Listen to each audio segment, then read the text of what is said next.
स्वागत है दोस्तों आपका आपके अपने YouTube channel Anjani commerce classes में।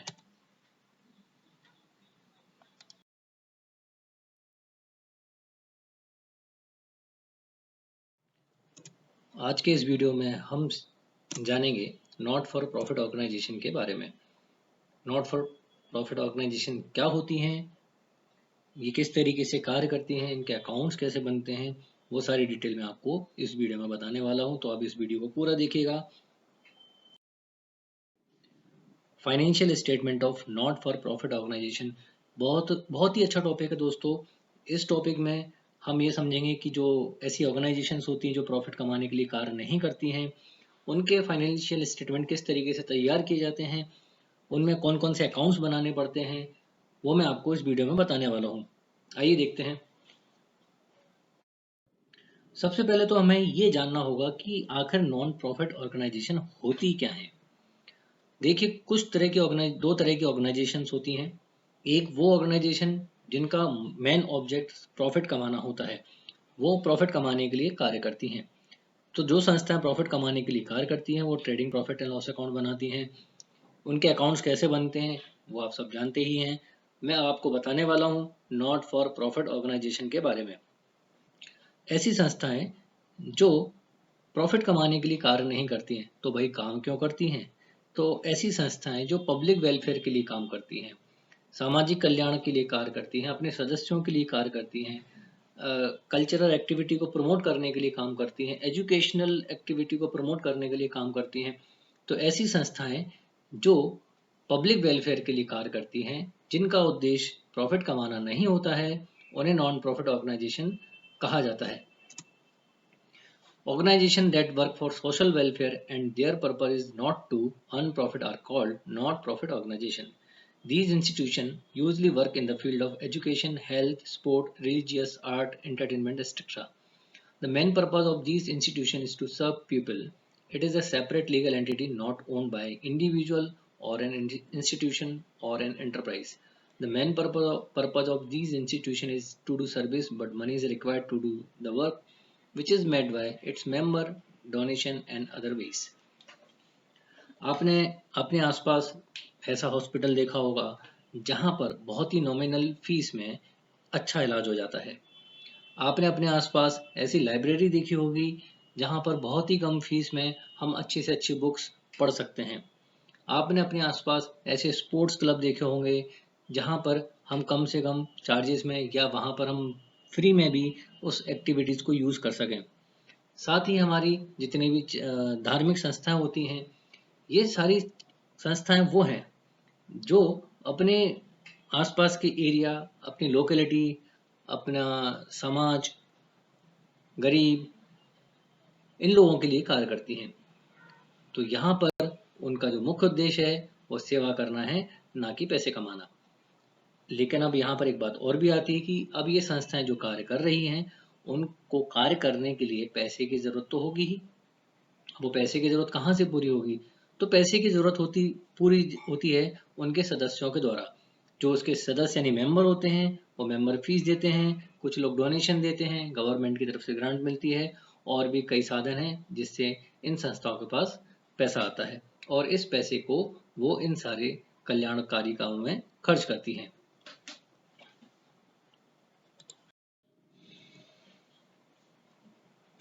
ऐसी संस्थाएं जो सामाजिक कल्याण के लिए कार्य करती हैं और उनका उद्देश्य लाभ कमाना नहीं होता है, उन्हें गैर व्यापारिक संस्थाएं कहते हैं। ये संस्थाएं आमतौर पर शिक्षा, स्वास्थ्य, खेल, धार्मिक, कला, मनोरंजन आदि क्षेत्र में कार्य करती हैं। इन संस्थाओं का मुख्य उद्देश्य सेवा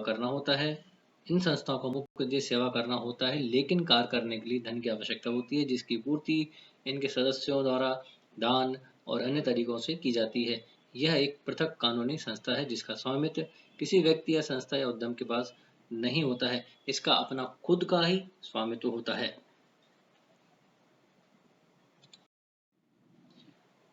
अब हम डिस्कस करते हैं कि नॉट फॉर प्रॉफिट ऑर्गेनाइजेशन की विशेषताएं क्या होती हैं। सबसे पहला, एंटिटी यानी अस्तित्व। Not for profit organization is a separate legal entity. यह एक पृथक कानूनी संस्था है जिस पर किसी व्यक्ति या किसी एंटरप्राइज का अधिकार नहीं होता है। इसका अपना खुद का एक अस्तित्व होता है, इसका खुद का अपना रजिस्ट्रेशन नंबर होता है और उसी के द्वारा इस संस्था को संचालित किया जाता है, जिसको हम सोसाइटी एक्ट के द्वारा रजिस्टर्ड करते हैं। पर्पस, उद्देश्य, आखिर ये संस्थाएं बनाई क्यों जाती हैं? जैसा कि मैं आपको बता चुका हूं कि इन संस्थाओं को बनाने का सिर्फ और सिर्फ एक ही उद्देश्य है, सामाजिक कल्याण, परोपकार। लाभ कमाना इनका उद्देश्य नहीं होता है। स्वामित्व, it is set up as charitable society और ट्रस्ट। यह धार्मिक धर्मार्थ संस्था या ट्रस्ट के रूप में स्थापित की जाती है। मैनेजमेंट, इन संस्थाओं को संभालता कौन है, यानी इन संस्थाओं को संचालन किसके द्वारा किया जाता है? इन संस्थाओं को संचालन ग्रुप ऑफ इंडिविजुअल के द्वारा किया जाता है या मैनेजिंग कमेटी के द्वारा किया जाता है, जिसको हम ट्रस्टी के नाम से जानते हैं। इनका खुद का अपना एक ट्रस्टी होता है, जिसमें अध्यक्ष को चुना जाता है, सेक्रेटरी को चुना जाता है, ट्रेजरर को चुना जाता है और बाकी के सदस्यों को चुना जाता है। वही सदस्य इस संस्था के मैनेजमेंट से संबंधित कार्यों को देखते हैं। नॉट फॉर प्रॉफिट मोटिव, इन संस्थाओं का मुख्य उद्देश्य सामाजिक कल्याण और परोपकार करना होता है। ये लाभ कमाने के लिए कार्य नहीं करती हैं, इसलिए इन्हें नॉट फॉर प्रॉफिट ऑर्गेनाइजेशन की श्रेणी में रखा जाता है। फंडिंग, इन संस्थाओं के पास पैसा कहाँ से आता है भाई?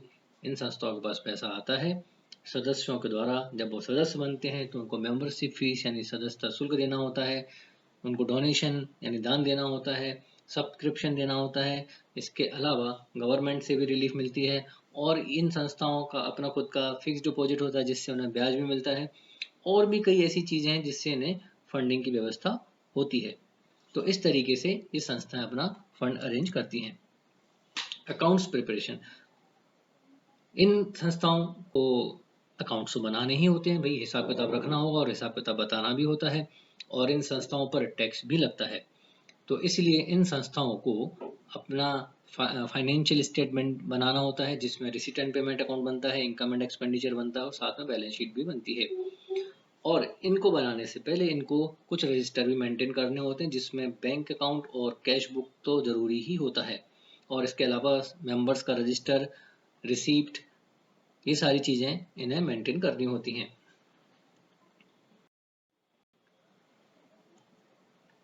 नॉट फॉर प्रॉफिट ऑर्गेनाइजेशन और प्रॉफिट ऑर्गेनाइजेशन में डिफरेंस क्या है, यानी लाभ कमाने वाली संस्थाएं और ना लाभ कमाने वाली संस्थाओं में अंतर।